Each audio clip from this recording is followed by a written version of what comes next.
আমাকে কেউ কখনো বোঝার চেষ্টাই করেনি। হয়তো বলা ভালো যে কেউ আমাকে কখনো বুঝতেই চায়নি।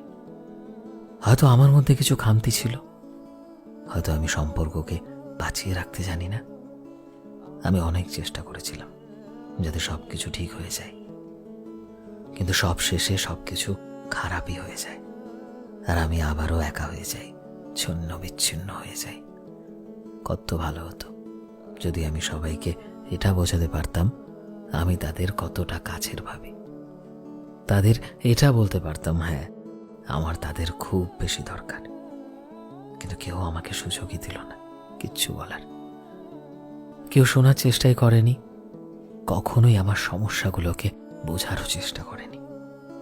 যাই হোক, আজ সব শেষে আমি আছি আমার নিজের সাথে, আর হয়তো আমি একাই অনেক খুশি আছি।